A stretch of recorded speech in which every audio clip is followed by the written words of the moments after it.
హైదరాబాద్లో తలపట్టిన sun burn event రద్దయింది. ఈ ఈవెంట్కు అనుమతి లేదని పోలీసులు చెప్పారు. అదే సమయంలో సన్ బర్న్ ఈవెంట్పై ప్రభుత్వం సీరియస్ అయిన తర్వాత బుక్ మై షో సంస్థ టికెట్ విక్రయాలు నిలిపివేసింది. అనుమతి లేకుండానే టికెట్లను విక్రయించినందుకు బుక్ మై షో మీద కేసు నమోదైంది. ఇప్పటికే book my show, sunburn నిర్వాహకులకు పోలీసులు నోటీసులు జారీ చేశారు. పోలీస్ కేసు తర్వాత బుక్ మై షోలో హైదరాబాద్ ఈవెంట్ కనిపించలేదు. డ్రగ్స్ దందాపై ఉక్కుపాదం మోపుతామని సీఎం రేవంత్ రెడ్డి ప్రకటించిన తర్వాత సీన్ మారింది. డ్రగ్సే కాదు, మత్తు మరకలతో అంటకాగిన ఎవరినీ వదిలే ప్రసక్తే లేదని అసెంబ్లీలో సీఎం తేల్చేసిన తర్వాత పోలీసులు అలర్ట్ అయ్యారు. అంతేకాదు, న్యూ ఇయర్ ముసుగులో జరిగే ఈవెంట్స్ పైన నిఘా పెట్టాలన్న రేవంత్ ఆదేశాలతో అధికార యంత్రాంగమంతా స్పీడ్ పెంచింది. వెంటనే న్యూ ఇయర్ వేడుకలపై పోలీసులు ఆంక్షలు విధించారు.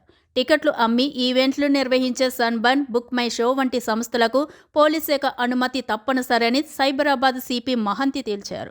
సన్బర్న్కు ఎలాంటి అనుమతులు ఇవ్వలేదని పోలీసులు తెలిపారు. తాజాగా పోలీసులు కొరడా దెబ్బ కొట్టడంతో సన్బర్న్ ఈవెంట్ రద్దయింది. బుక్ మై షో కూడా చేతులు ఎత్తేసింది. ఇక న్యూ ఇయర్ వేడుకల పేరుతో సాగే జల్సాలకు ఎలా చెక్కు పెడతారన్నదే ఆసక్తికరంగా మారింది. మొత్తానికైతే ఈసారి మాటలే కాదు, చేతలు కూడా గట్టిగానే ఉంటాయనే సంకేతాలు వెల్లువెత్తుతున్నాయి.